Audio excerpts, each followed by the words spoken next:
Thanks, folks. So if you've seen my DerbyCon talk, you'll see some familiar content at the beginning. It's been a long-running project, so I've been using bits of it as I go. There's some new content, new stuff, and I'm trying to make a little more AppSec focus for this. So again, bear with me if you think it's the duplicate content. There actually is some new stuff here. So first off, the whole goal of this talk is to take large-scale data analysis about the whole internet, like the real internet, not some cooked results someone else puts together, and shake it all about and dump out some vulnerabilities in 0 day. And then go fix them, basically. So that's the plan. If you look at any IP address, any IPv4 address at least, it's a 32-bit number. It starts at 0, goes to 4.2 billion. It's a pretty finite space. It's not really nothing that magic about IP addresses. They're pretty easy to manage. So if you're looking at the internet as a to-do list, like I do, you start at 0 and you go to 4.2 billion, and then you're done. And you keep doing that for protocols and services. You've seen probably some different maps of the internet so far. Here's a pretty famous topology map for the Opti folks.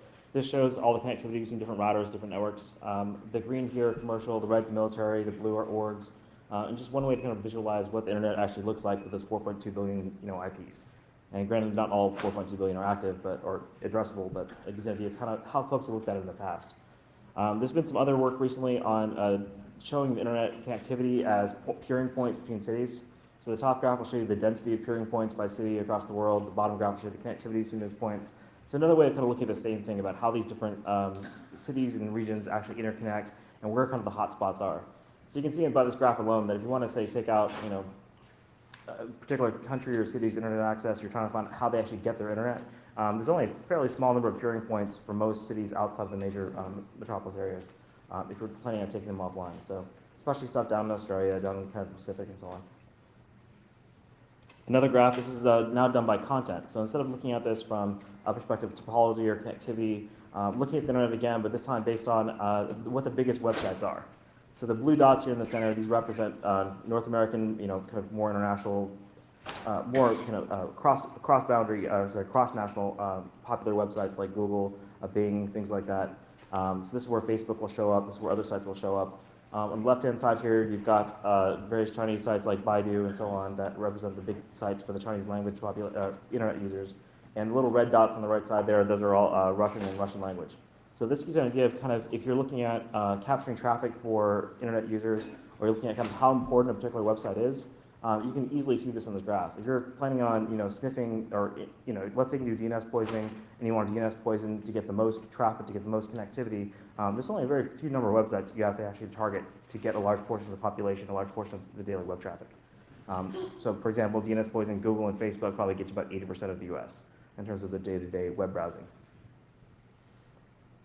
So again, I'm looking at all this stuff as kind of a target list. Like, if I was, a bad guy and I was trying to attack this stuff or take it offline or steal data or whatever it is, where are kind of the big targets? How they connect to everything else? What does this stuff actually mean? If there's actually a weakness here, let's try to find it based on where it lives and how important it is, not just based on, what NASA says about it. So where I want to go with this is saying, okay, we've got these great maps of the internet, we've got these great interconnectivity, these topology graphs, but how do we actually find data? How do we actually figure out what these things are running and get some detailed, granular data about services in these systems? There's great services out there like Shodan. There's been some other research projects out there as well. One of the oldest ones is the BAS from 1998. These guys scanned 36.4 million sites. They found something like over 450,000 hosts that were exploitable using just 18 different exploits. And this ratio hasn't really changed much over the years. If anything, it's gotten worse. At the time, there's only 36.4 million websites they could find through DNS lookups. These days, there's quite a bit more. But the ratio of vulnerabilities just hasn't really changed that much. We're still just as screwed as we always were. Shodan's been a great way to demonstrate that. Shodan, for folks who aren't familiar, is a website that lets you search for computers. So you can say, look at this IP range, look at this port number, look at this string, tell me everything that matches that based on his scan results and the things he's put into his database. So there's lots of really neat data there. You can easily do quick breakdowns of services. He's got over 80 million web servers, a bunch of UPnP, SNMP, and Secure Shell now. When I first started this project, Shodan was missing a lot of services that I was looking for. Like I wanted to look at SNMP data, but Shodan didn't include it at the time, or they only a very small amount of it. So since the project's kicked off, John and I worked together to, one, start goading him into scanning more stuff, but two, also sharing data and techniques and stuff. So originally when I looked at the project, Shodan was 90% HTTP and HTTPS, and that was it. So I was like, great, if I want to look at web traffic, I can do lots of cool things, or web servers, but if I'm actually looking at UPnP devices, embedded servers, home devices, routers, things like that, you don't really get good data out of just web scanning. So I want to take that a little bit further. So I want to start looking at things like MDNS and UPnP, VNC, MySQL, things like that. And I've got a little bit short on time today just from the time slot side, so I'm going to go a little bit quick through the stuff. So step one is scan everything. So scan the net, check. If you want to scan it, it's pretty cheap to do so. $7 basically gets you a server that can scan the entire internet in 24 hours for a given port. UDP. If you're doing TCP, it takes a little bit longer than that, but like 5 or 10x as long depending on what you're doing. If you want to use Nmap for it, Nmap works great. You can basically take Nmap, do the bulk SYN scanning, tie that into an NSE engine to scrape whatever data you want from open services, and do it all in one big step. So Nmap is actually capable of doing about 50,000 hosts per second per core on most servers these days if you tune it properly. So if you think, hey, Nmap takes too long, it's too slow, well, you're doing it wrong. Look at the manual, tweak the timeouts. You can actually get it to cover /16s in a minute and a half if you want to. There's some pretty crazy stuff you can do with it. If you want to look at any of the tools that I use to generate the data, a lot of that stuff's online at this URL, just GitHub, critical/scan tools. So this is all the packet generators, the blasting tools, things like that. And this little quick bare bones UDP blaster redundancy that all it does is spew out packets at crazy rates and receive the raw responses, write them back out to a standard out. So you use this almost like a network pipe, basically. You feed it packets on one side, and you feed it IPs on one side, and it spits out responses on the other. And you can basically scan entire /16 in about a minute and a half with this as well. Actually, sorry, you can scan entire /A with this in a minute and a half. So, 16.7 million IPs. You can go pretty damn quick at this thing. And the great thing about this is this tool runs just fine on a 128 meg VPS server in Russia with a very cheap, almost free plan, if you will. So a lot of folks are provisioning VPS servers based on CPU or RAM. But if you're just using network traffic, you're just basically sending out network probes. You can utilize the awesome hardware running on these things at the network level, like the EE Pro cards and things like that, without paying for those resources above that. So for very little amounts of money, you can scan the entire internet and do something terrible. We looked at how fast worms like Blaster spread and things like that. Any kind of UDP-based attack, you can basically hit every system on the internet for about $5 or $6 in about 24 hours, 18 if you really tune it. And that's kind of where attackers are today with capabilities. Doing all this stuff managed to send lots of traffic and basically run out of bandwidth pretty quick. So I was pushing about 1.2 gigs of traffic a day just sending UDP probes off one server. So it can get pretty intensive pretty quick. Got lots of complaints. I'm really good at pissing people off apparently. I got 2,300 of these complaints in about 5 months. People call me all sorts of fun names, and I've got 2 ISPs that have been pretty good at not kicking me off after I get lots of complaints. In the case of SingleHop, they've got these 2, actually now 3 wonderful abuse support staff living in Ukraine. And when I called SingleHop Chicago office, said, hey, I want to send a gift to these guys. They're like, oh yeah, send to Chicago. I'm like, wait, this doesn't look like a Chicago name.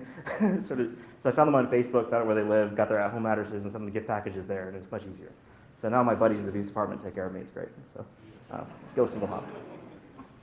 So if you want to look at some of the bizarre feedback I've gotten from scanning the internet, I get lots of people trying to report me to the cops and saying, you're breaking the law, and various state attorney generals calling me and swearing at me, things like that. So it's been fun so far, but to be honest, I'm not really breaking the law, not really crossing any legal boundaries in the U.S. at least. So you find some really weird responses. In one case, a state agency said, hey, we got a DDoS. Is this somehow related to your attack? I'm like, no, man, I'm sending like 4 probes. Like, get over it. This is not DDoS. So it's been fun to kind of see the responses. There's this physicist in Denmark that likes to report me to UFCert once a day. So they get lots and lots of complaints about this one crazy old man who knows physics really well. But it's been fun doing it all. Stored so far about 5 months, and around 830 gigs of data. If you actually decompress it all, it's probably about 2.5 terabytes now. If you normalize it and really crunch it down, you get about 450 gigabytes of vzip 2. So that's about what the data size looks like. It's all a Mongo database, Elasticsearch in the back end for querying this stuff, and I do a lot of text files and Ruby and pipes and running parallel and things like that. One server's got 98 gigs of RAM and 12 cores. Other server has 192 gigs of RAM and 16 cores. And then just crunch data all day long, reloading data, tweaking it, getting data out of it. So one of the things that took a while with this talk was getting all the results exported out on time. So processing something like 2.5 billion records takes a while. So that's kind of where I am with the data set. I want to skip right ahead to the results because I know we don't have too much time today. First off, as far as the service breakdown goes, the #1 most popular service on the internet is still web. It's the web. We call it the web for a reason because it's mostly web. So something like 91 million HTTP servers on port 80 have been indexed so far by these scans. And this is just doing random IPs out of a bucket with Nmap and scanning them until I find results and then putting them back in and repeating that process. So there's results in this. There's definitely duplication across this stuff, but these are 91 million unique IP addresses that were found. Total results, that's around 200 million responses just for HTTP over the last 5 months. What's surprising to me is the second most prevalent service was UPnP, which is the service most people don't really deal with every day. but nearly every home broadband router exposes the SSDP service and port 1900 UDP to the world. And that also tells you the SOAP endpoint that you can then use to do things like map ports back into the firewall and generally do terrible things. The worst thing about all this is the UPnP service. There's only about 12 different unique implementations of UPnP for these stacks out there, and almost all of them are derived from Intel SDK for UPnP devices, which has tons and tons of vulnerabilities. And no one's ever reported any. There are no CVs for it, but grep-r scanf is hilarious. So if you're looking at, like, if I want to find the most easy way to own the entire internet, you could pop 53 million boxes now just by finding one vulnerability in the UPnP stack and then doing that in 24 hours from a Russian VPS node. So there's your $7 own the internet hack if you want it. So going down from that to the rest of the services, see the green ones here are 8080 and 443. 161 UDP, that's SNMP with public read community string. There's 43 million unique IPs with SNMP open with public. And there's actually more now that I finished, the last month or so of scans, but this is a little bit stale on the data side. So this blew me away. We have 43 million machines out there that have STP read-only, and STP tells you all kinds of crazy stuff about systems that you don't want to expose to the world, let alone across that many devices. So we'll go into more of the results here as we go forward, but just those are some of the kind of top-level findings. At the time I put this together, it's about 227 million unique IP addresses, about 550 million unique T-Spin UDP banners. If you do that based on timestamp plus banner, it breaks down to around 1.6 or 7 billion records so far, and then 2 billion total because there's some duplicate responses. Scan every IP on the internet for UDP services every 7 hours for 5 months, and I change what port it is through a little algorithm that cycles through it. So I'll do 137 more frequently than I'll do 161, because I want to be able to track NetBIOS devices on the internet as they move around, things like that. So TCP's mostly been random sampling, but it's enough that I'm actually getting duplicate results from most servers at this point, so I know I'm getting pretty good coverage just by doing random IPs. And if you look at the total web services, there's around 145 million unique results, and about 200 million total just for HTTP, so probably around 285 million across all those other services with the data I'm looking at today. So one graph I want to talk about real quick is what I call like an internet spark line. Like if you look at the IPv4 address space, starting at 0 and going to 4.2 billion, and you lay it out in a just straight spark line graph, the far left side is 0, the far right side is 255, 255, 255, 255, and you see the big end block of it, it's mostly empty, that's all your reserve space, it's not going to be used. If you're going to try to find Google's DNS server, it's right there kind of off to the left, off to your left, and then our IP address from this particular conference is popping up right there in the middle to get an idea of kind of where things line up. And all the little peaks and valleys across this are the density of services per /16. So just give me some background. I want to show a couple graphs that are based on this. In this case, this is mail servers. So early on, I was trying to figure out, is it worth scanning for POP3 servers, IMAP servers across the entire internet, or should I just scan a smaller number of ports? Because obviously, the less ports you have to scan, the more data you're going to get, the more coverage you're going to have, more frequently it'll be updated. So what I found is a direct one-to-one correlation between SNMP and everything else. So you just look at this graph and like, okay, well for this subnet, you're almost guaranteed to have SNMP if any of these other 4 services open on it. So if you're trying to find mail servers, don't bother with these other 4 services. Just scan SNMP, then scan the boxes that have that open. Save yourself a whole lot of time finding services. So it's one of those things where I looked at this, went, crap, I just wasted a ton of time scanning ports I really just didn't need to scan because they're almost a one-to-one correlation across these graphs. So you start doing kind of like vertical slices across these graphs, start finding direct correlation between services. One of the things that's interesting about here is, interesting with this graph, is if you look at POP3 and IMAP, for example, you see this big spike right in the middle, and then below that for POP3S, IMAP-S, you don't see that spike. So those are systems that have 143 and 110 open, but don't have 993 and 995 open. So anyways, it's mostly data wonk stuff. It's kind of fun just seeing how this stuff correlates. So this is just kind of a starting example. When you start looking at how other services line up, you start finding some really fun things that pop up. So HTTP and HTTPS pretty much line up pretty well. You'll see a lot less HTTPS and HTTP, but generally in the same ranges.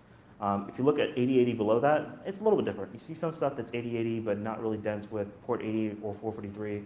It's going to be management interfaces on network devices, things like that.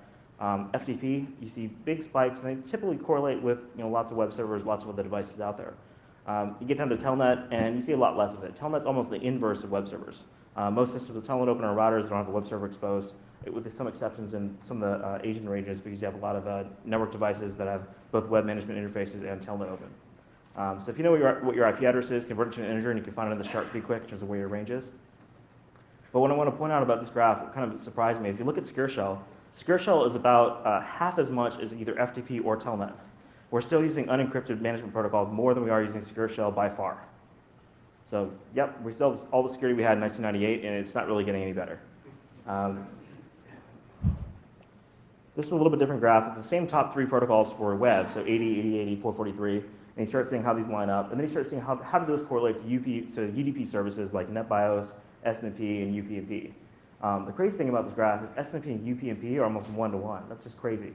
You see some spikes here where there isn't as much UPnP or as much SNMP, but if you look at the very beginning line right there, that's a ton of devices on the 10, 20, 30 ranges that have UPnP and SNMP exposed to the world. And as you see that kind of going across the line there, they don't really correlate with HTTP or HTTPS or 8080 because these aren't necessarily web servers, they're mostly just network devices, DSL modems, things like that. So it's kind of fun seeing all this stuff. The really scary thing about this graph is the very bottom line here, the NetBIOS graph. These are Windows devices. I extracted all the systems that had MAC address of all zeros, which correlates to Samba. So all your Unix boxes pull them off. These are only Windows servers connected to the internet with no firewall. So everyone talks about how there's nothing in the perimeter anymore. You can only hack web servers, web apps are the only real attack surface. Well, it's not always the case because you have a lot of Windows boxes just floating out there for some reason or another. And they're not just distributed across, they're not just in Asia, not just in, emerging markets or BRIC. You see them kind of all the way across the board. You see public subnets, people just exposed with their, Windows laptop plugged in, no firewall enabled. So we talk about how even though firewalls are default on XP, SP3, default on in 7, default on in Vista, default on in 2008, it doesn't really make that much of an impact when it comes to how many Windows machines are actually tied to the internet and firewalls. The nice thing about this is you can actually pull the MAC addresses of those devices as well through the NetBIOS lookup. And that's where it starts getting fun, researching metrics on what type of devices they are and other cool things with it. You can actually pull someone's MAC address and basically track them across the internet as they keep popping up with different IP ranges by correlating that MAC address across all your data set over months. Another stretch of the same data is taking the zone H defacements. The folks there were nice enough to give me 3 months of defacement data, so all the IP addresses that were listed as defaced on zoneh.org. These are mostly like script kiddie little hackers. Nothing, most people who are doing something serious aren't going to deface the site and tell you that they're in. They're just going to do what they're going to do. So look at this as the very bottom rung of just obvious defacements. And one thing you'll notice right away is defacements, which is actually the amplitude's at 100x zoom to make sure you can see it compared to the rest of the IP ranges. Everything else is 1-to-1. They can, defacements correlate 1-to-1 with web servers. That's pretty obvious because you can't deface somebody that doesn't have a website on it. But if you start looking at what else correlates, you find some really fun gaps here. What you'll see is that there'll be a lot of devices that have neither secure shell nor FTP, but are really high in defacements. So these things are only being defaced through things like Joomla, other kinds of web interfaces, PHP apps. They're not being hacked through like secure shell brute force or FTP bugs, things like that. You do start looking at the services exposed and defaced websites. I've got some other data that's not part of this deck. It shows you like a really strong correlation between pro-FTPD running and your site ending up in zoneh.org. And that's mostly because of the ISPs that are getting defaced typically use pro-FTPD as the version they run. So it's not a direct correlation based on vulnerability, but it's fun to look at what services correlate to pre, post, and during compromise for sites that are listed in Zone H. One thing that's funny about this data set is you just grab all the HTTP data for the word hacked. You basically find most of the stuff that's in Zone H, and about half of that stuff hasn't been fixed yet. It's just been out there for 6 months, or in some cases 4 or 5 years, just a hacked website just hanging out there. Just forlorn. I don't know where that server came from, but it's probably sitting in a wall someplace no one's looked at in years. Let's see, something else that jumps off in this graph. I think that was really it. You see a couple spikes here and there. Anytime you see these giant spikes, there's tend to be large hosting providers that just can't get their stuff together, and all their servers keep getting compromised. You see these huge spikes in these ranges. So if you're going to host, don't host where the spikes are, basically. Looking at UDP again, but this time focusing on MDNS and the VxWorks. You see your STP, UDP, NetBIOS, and so on. You see MDNS kind of all the way across the line there. MDNS is used by a lot of network devices. Your TiVos, for example, your NAS devices, they'll expose MDNS, which is also known as Bonjour or Vahidi, and they tell you all kinds of cool things about what other services are running on the same system. So for example, it'll tell you, hey, I've got FTP and Secure Shell running on it. You don't even have to port scan me, I'll just tell you what's on there. So it's a great way to do like remote port scanning with only doing a single UDP probe. So a quick way to get much more port information you would otherwise. Nothing really jumps up too much from the set as far as correlations go, but the VxWorks side is scary because the VxWorks hits here, every one of these is an embedded device that has a debugger exposed to the world. Lets you read and write its memory and run arbitrary code. And it's 100x zoom, so you can see the amplitude of it, but at the same time, you see like these things aren't just all in BRIC. They're not all in developing countries. They're not all in embedded devices. There's actually a pretty substantial number of them in the US and across the board. These are vulnerabilities that were disclosed 2.5 years ago, 10 years if you actually want to go back to the very first report of it, and still aren't really being fixed, and we'll go more to that data as we go forward. So last training graph, and I'll stop bothering you with these spark lines, but here's an example of VNC, MySQL, SNTP, and Secure Shell. And if you look at VNC and MySQL, if you combine the two of them together, you get about the same number of results that you Secure Shell. So for every Secure Shell server box out there, you see have half of a MySQL, half of a VNC sitting out there to the world too. And this doesn't even include RDP, which is something around 80 or 90 million IPs. which is almost as popular as web if you actually take into account. So you start getting into, okay, we got some cool data, what can we do with it? SNMP is great. SNMP will tell you all kinds of terrible things. You can list routes, addresses, listing ports, running processes and services. I touched on this a little bit last night in AHA talk upstairs. So folks who saw that, bear with me on it. You can do DDoS through amplification. So those 43 million SNMP devices can swing something like 100 terabit DDoS if you do amplification attacks on it. They're great for reflecting giant amounts of data. And you can enumerate things like software patches, user accounts, group names, things like that. On Cisco, if you look at just Cisco devices that have SNMP exposed with public to the world, so the set of Cisco admins out there who don't know what they're doing left SNMP exposed, 18,000 of those things actually have private with a readable, writable string on it. So just wide open, rewrite the running configuration. You can sniff them, install rootkits, set up your own VLANs, whatever the hell you want to do. So if you want to, if you want to take over a large portion of the internet really quickly, all you have to do is, find these, spend $7 on a Russian VPS, scan for SNMP, find the box that have private exposed to the world, and then use that to basically backdoor the running configuration files, and you have a Cisco IOS army of 18,000 nodes that you can then redirect any traffic anywhere you want. And that doesn't take any technique or skill besides grabbing, SNMP walk from, Linux apt-get, and you're done. Recently, Kurt Grotzmacher did a great advisory on some vulnerabilities in Huawei and H3C routers. He found out that through SNMP read-only alone, you can enumerate the usernames and passwords of those routers. So not just like, username, blah, blah, blah, but the actual clear text and/or hash password, depending on how it's configured. And this is gnarly because, there's lots of these things out there, but 135,000 show up in my scan results so far. And this is ignoring all the new zero-day that FX dumped at DEF CON. You could use those, of course, to break in as well, but this is much easier just using command line tools. So if you look at Huawei, and let's say I sampled 16,000 routers yesterday and had just dumped all the usernames and passwords and sorted them based on frequency. What you'll see is 9,842 of admin as an account on the system. You also see root, and then all these crazy ones starting with ly something. And these ly accounts are actually part of whatever the service configuration is of these devices. These aren't configured by the user. These are built into the however these things are being deployed. But as soon as you see the lys stop off, you start seeing kind of more normal sounding usernames again. Right after the 1001 ratio, you start seeing Huawei, Christoph, Pump Backup, Gyacho, SB, Call, Mots, anyways, you start seeing more kind of, definitely human-generated ones. So that's how many service accounts are built into these routers by default. It's just ridiculous. And obviously not all of them, but a large portion of those routers exposed to the internet do have these accounts installed that, obviously weren't typed by hand.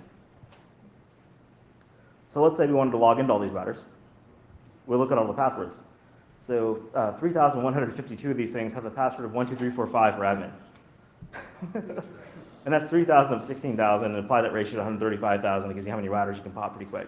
And then you start going down the line, you see the same stuff. H3cap admin's pretty popular, Zlang, blah, blah, blah, admin 123, 123. You see basically 1234 scattered all the way across the password list. On the right-hand side, these are passwords that I haven't cracked. They're just basically hash versions. And what's interesting about these is if you look at the numbers, basically how many occurrences of these same passwords occurred, you can see 866 routers have the exact same hash password. So obviously it's not a hard to crack password, it's just a password that every one of these routers has. These are probably all those ly service accounts that map directly to accounts that the users probably don't even know exist. As you start going down, you start seeing different versions of that and so on, but it's pretty nasty in terms of how much stuff is exposed right now just through SNMP read-only access. So moving that forward to Windows devices, we said let's look for every Windows device with SNMP open to the world, figure out what version it's running, figure out what vulnerabilities it has, and start going through this. What we find is 185,000 or so 2003 and XP devices with SNMP exposed to the world. You also find 140,581 Windows 2000 machines still exposed to the world through SNMP. I mean, Windows 2000, it's been end of life for years, right? And it's still out there.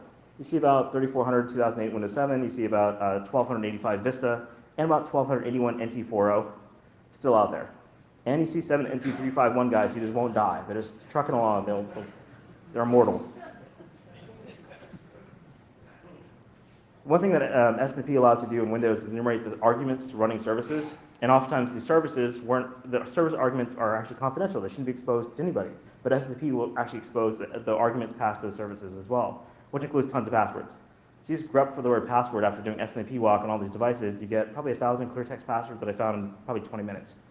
You see some examples here. You see RDP logins, secure shell logins, retail backend logins, database logins, all sorts of really fun, nasty stuff just sitting out there. In some cases, you found law enforcement gear where the logins to the Juniper routers for doing NetFlow taps, or NetTapD or whatever it's called, were actually configured in the service arguments as well. So you can just use SNMP walk to grab the passwords, use the passwords to go log into the router, use the routers to then monitor whoever you want at the ISP. And of course, they're in the very worst possible place for monitoring because they're there because of CALIA. And so UPnP, I talked about this a little bit before, but basically this, millions of devices out there have a service exposed with very few number of software versions involved. You can download the source Intel SDK, you can go through it all, you can find lots of vulnerabilities. I don't know why it's been ignored for so long, but it's pretty gnarly. Going back to VxWorks again, this is something I played with back in 2010. I scanned the entire internet trying to figure out how many VxWorks devices had the debugger exposed to the world, and I found about 250,000 or so. This thing let you do read-write access to the devices. You could do like safe game hacking, where you find a device, you dump its memory, you make a configuration change to it, you dump it again, you do a diff with the memory, and you figure out what you have to modify in memory to then backdoor another running device. And we'll do an example demo of that real quick. So if you rescan the entire internet again after, basically in 2012, most recently, you find there's still 200,000 of these devices still out there. And we released advisories for 112 different vendors. We contacted US CERT, worked with these guys for about 90 days just to get things up and running. Spent a lot of time hand-holding different SCADA vendors, different PLC vendors, different electric companies, lots of power utilities, lots of embedded devices, and it didn't make a lick of difference. We're still just as screwed as we were before. Those 50,000 probably just caught on fire or something like that. I can't imagine they're actually patched. I think this is more accidental than the results of any actual, security changes out there. So I feel like, even if you do everything just right as a security researcher and you expose a vulnerability and make a big noise about it and you get articles written and you do all this work, you add it to Metasploit, you don't really have that much of an impact in the real world. I know, we're useless. I mean, it's still fun, and the people who actually can keep ahead of the bear are great, but there's a whole army of people still be eaten by bears behind us. This video might work. Let's see if it goes. There it goes. So this is an example of a video conferencing unit that is, there's still about 450,000 of these things scattered across the world. They've been end of life for a long time. Here you can see the settings saying that always answer incoming calls is turned off. And then I'm going to hit it with a VxWorks attack that basically resets the global setting in memory through the debugger, dial into it, start listening to the conversation in the room, looking at the video feed of the device, and then after it hangs up, you'll see it go back into the settings, see that flag is not been enabled in the UI, even though the user didn't do anything. So that was me dialing into it real quick. You look at the general settings again, and yep, now it's set to always answer incoming calls. You can also set the ringer down. You can turn off any kind of notification to the user. You can disable the LEDs, because you're basically messing with the raw physical memory of the device when it's running. So you can do some really cool kind of save game style hacking in these devices. Even if you don't know anything at all about how to do embedded development, you can just go dump, diff, poke, done. And we've got some other fun attacks for pulling passwords out of Apple access points, things like that, by grepping the amount of memory through the debugger. So and this is 250,000 devices. Now 200,000 devices have this type of vulnerability exposed where you can just do anything you want to the memory of the system. Again, another example real quick is MySQL. Found about 3 million MySQL servers exposed to the internet with no firewall in front of 3306. About 1.5 million of those things have apples that say, this host can't log in, so at least you can't brute force them. But the other 1.5 million don't. You can just brute force root all day long if you want to. And there's lots of vulnerabilities. Like you look at some of the versions out there and there's definitely some vulnerabilities based on version alone. And then you start looking at things like the authentication bypass flaw that was released back in June. And the nice thing about the bypass flaw is if you just try to log into MySQL, and if you can't do it, you just try again. Eventually it lets you in. 1 out of 256 times will accidentally let you log in with a bad password. So you just keep on trying until MySQL says, okay, here's your shell, thanks. So we ran through, and this is a little bit tricky to get stats on, because you have to fingerprint the OS, the architecture, the version number, the package name, and the actual banner itself. So we ran through this huge data set of 1.5 billion boxes, identified all the possible Ubuntu boxes, fingerprinted the architecture through Nmap, and figured out there's around 90,000 servers still vulnerable 2 months later to the internet. So if you want to talk about like data loss, all you have to do is run MySQL dump in a loop on the server until it lets you log in and dump it, and you're done. So yay, hacking, it's hard. And why would you bother with a web app if you go straight to the database and just dump all the records in one shot? So it's one of those ways to kind of bypass every other layer of security and just go straight to what you want. F5 is pretty similar in that they had about 13,500 devices exposed to the internet that I could fingerprint as being F5 configuration systems. I apologize to whoever's from F5 here. About 50% of those devices have secure shell open to the world, and they accidentally shipped a private key that was added to their authorized keys file on the box to all their customers. So every customer had a remote root login to every other customer through the private key that was on the appliance itself, and they gave away the virtual hard drive file online without logging in, so anybody who just off the internet could walk up, grab the VMDK file, grab the secure shell private key, and then mass log into every F5 box out there. So they're aware of this thing. They made a big stink about it. There's an advisory. I grabbed when the advisory was first published, the researcher published the public key, not the private key, or the one that was added. And there's a neat module in Metasploit that lets you actually use just a public key only to do authentication scanning of secure shell servers. You can say, will you accept this public key when I log into you? And it says, oh yeah. And it's like, okay, well now sign this thing. You say, nope, thanks. Now I know the public key works. So using just the public key, you can find out whether you have access to a machine without actually using the private key to go with it. It's great if you have a terminated employee, you want to make sure the keys are being locked out properly. It's a neat, neat technique in general. So this is remote root if the key's enabled. We use the SH identify pub keys module, ran it across all 13,500 devices that I found out there with the pub key. So it didn't actually try doing authentication, just did half authentication to it using the pub key only. And 721 devices were still exposed 2 months later. So 10% of the boxes will probably never get patched. And you don't find F5 big IPs where they aren't important because they're expensive and they go, they generally do things like terminate your SSL. So if you could shell in as root to a box that terminates SSL for a bank and then just sniff it, you're done. It's like, thanks, that was real hard. So if you look at just very bottom low-hanging fruit attacks out there, this is an easy one that would probably result in who knows what if someone actually got it in their head to exploit it. I can't imagine that anyone would think of that now.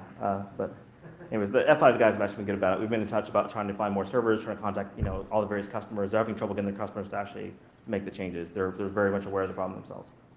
The last thing I want to talk about a little bit is randomness and what things that should be random but aren't, and so on.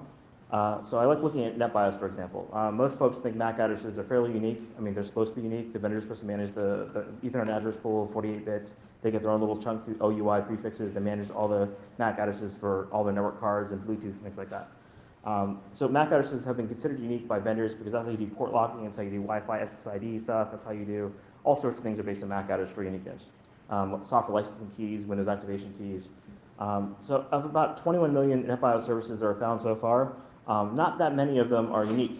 You can actually see that Huawei has something about 285,000 machines on the internet with the same MAC address, or the duplicate. So those machines can't ever be on the same network because they just won't talk to each other. They have the same freaking MAC. It's busted. They broke Ethernet. Qualcomm, same thing. ASUS, same thing. VMware, a ton of them, of course, but VMware uses virtual NICs, so that's why there are duplicates. HP, Dell, Honda, Microsoft, Intel. So no one's really immune from this. All the vendors who are providing network equipment actually are reissuing the same MAC addresses to different people's equipment, hoping they'll never meet in the same network ever. But it's pretty obvious that that's not the case. One thing that's neat about MAC addresses, if you ever see a Windows machine with MAC address 005345 and all zeros, that's Windows XP's dial-up networking adapter. So you know it's on a dial-up, you know it's XP. Just by the MAC address you get back to NetBIOS. Same thing for 44455354, that's Windows 98. And if you basically just grep for those MAC addresses and showed them, you can find a listing of all the dial-up machines running Windows, connected to the internet with a firewall, running XP or 98. So there's an example of about 32,000 machines. This one's called FBI something and it's in Moscow. Kind of odd. So the next thing we'll talk about is more kind of AppSecUSA web stuff. It's very much like if you look at let's say you scan, you made a GET request for / of every web server on the internet, and you looked at the set cookie parameter coming back, and then you took all those set cookies that look like session IDs and you just sort on them based on the key value itself. Then you found out which one of those actually weren't unique. You can find some really neat things. So here's an example of looking at IIS ASP session IDs. If you go across 145 million web servers, you find out that there's about 500, 600 of these IIS servers have the same session ID. It doesn't make any sense. So you start looking through where these things are. They're all in China, and they're all scattered across all the different China Telecom, Ubicom, whatever networks out there. And what's interesting about these aren't actually IIS. These are fake monitoring devices put in place by the Chinese telecom folks, and so the management interfaces have these things, and they're faking the IIS session key for some reason. They all have the same session key to log in. So they're not really IIS, but they use IIS-style session keys, but they forgot to randomize them. Anyways, it's interesting that there's 300 boxes out there that are nowhere near each other geographically, but have the exact same session ID for what looks like an IIS server, but isn't. Neat stuff.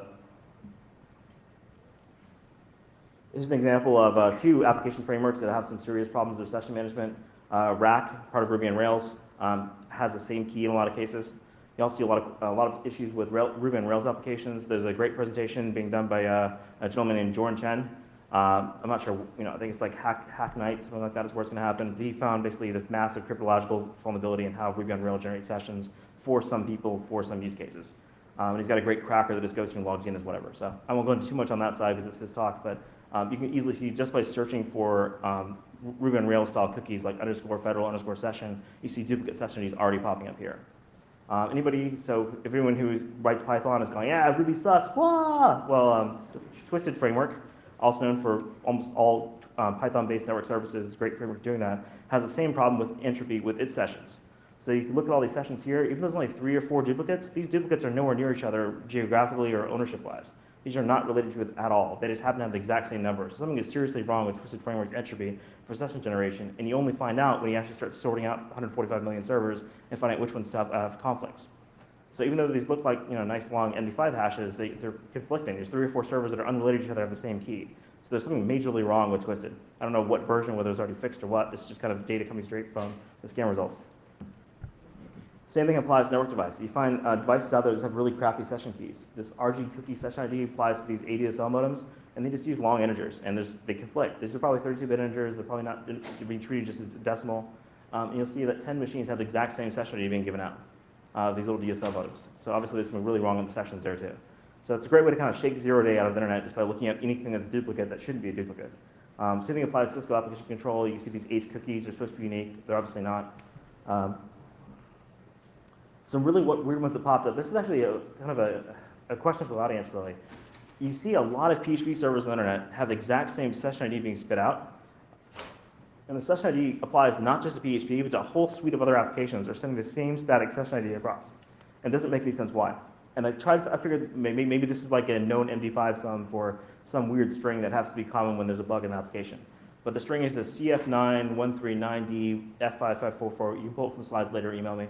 But if you grep for this one session ID across huge amounts of data, you find hits everywhere. You find all these different devices, all these different web app frameworks, mostly PHP though, spitting out this non-unique session ID. And every server that I found so far was out of disk space and spitting out errors about it, if you actually browse to it. So it could be that if PHP runs out of disk space, its session generator somehow breaks, and now it's spitting out a static session ID for everything else, which is neat. If that's actually the case, then great, go fill up the disk of a web server, and then wait for the admin to log in to steal the session. So there's actually some neat attacks you can do based on that. So again, this is mostly just based on observance, no idea what code path this affects, what version it affects, just that there's a whole lot of them out there and there really shouldn't be. And we can dig into the data in a little bit for this time. Let's see. Another thing you can look at is eTag headers. So eTag headers tell you whether a particular file has been changed since the last time it was cached. Pretty straightforward. eTags are supposed to be unique for particular content. And if you start looking at how many eTags are out there and start doing sorts based on uniqueness of eTags, you find default configurations of web servers very easily because they all have the same eTag with the same content, with the same hash. So you can find copies of every IS 7.0 and 7.5 box out there. And 7.5, these are different language packs. So you can actually differentiate between the language pack of the IS server based just on the eTag of the default content coming down the pike. The same thing actually applies to Apache and a bunch of Linux distributions as well. Based on the eTag value coming in, this is Red Hat, this is Ubuntu, it's got exactly this patch level on it because of the default web page. You don't have to look at the server header for it. It could be completely hidden or behind mod security for all you care, but that eTag will actually tell you the rest of it.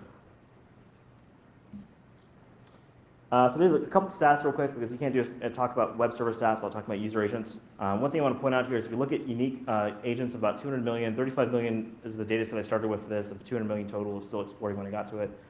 You see that there's 8.1 million ROM pagers, web servers. Those are all those embedded devices out there. Then you got Akamai, then you get Apache, then Nginx, and so on. Then you see more go-ahead webs, more ROM pager, most Cisco iOS. But in general, there's actually more embedded web servers out there than there are real web servers out there in terms of what the exposure of the web to the world is. I thought that was kind of an interesting finding that it was like that. If you want to look at the powered by headers and look at popularity here, you see tons of PHP, of course. They're the ones who kind of started off with the powered by headers to start with. But PHP 4.3.2 RC1 is ancient, and there's 18,000 servers right there saying, yeah, I'm PHP 4.3.2, come throw exploits at me. And that, all the fun Zen 16-bit reference counter vulnerabilities apply to that, just lots and lots of terrible bugs. So if you look at kind of what our overall health of the internet is based on just banners, we're pretty screwed. So I'll finish that with some of the funny stuff out there. Once in a while you just find weird things. Here's some of the powered by lines that I got a chuckle out of when I ran across. The teeny tiny organic cage-free hamsters powered by line was pretty funny. So anyways, good creativity out there. But that's what we'll finish, and hopefully I'll have time for a couple questions. So let's talk so far. I think just before we go to the questions piece, one piece on just kind of conclusions, wrapping this up, is if you start looking at the internet as a whole is not just this mysterious thing that you can't really get your head around, but basically a big bucket of bits you can go dig into. You can start finding really interesting vulnerabilities just by shaking things out, looking for duplicate values, things like that. If you're going to do your own internet-wide reconnaissance, it's really cheap. It's like $5 or $10 to get up and running, and you can scan any single port for that pretty easily. And the internet as a whole is pretty much screwed. Like, we're in a really bad state. We may do a really good job of securing our own networks and doing a good job of locking in our applications, but our neighborhoods are turning into cesspools. Like, it's terrible out there. And it's not, limited to to particular regions or BRIC countries or something like that. They're very much normalized across the rest of the, entire global IP space. And you can easily find entropy problems just by looking for duplicates in large sets of data like this and start, digging out vulnerabilities that way. So thanks for your time. If you want to get a hold of me after this for some reason, just my contact info. You can find me on IRC or Twitter or, Rhapsody email. But thanks again, and we'll do questions right after this time. Thanks, guys.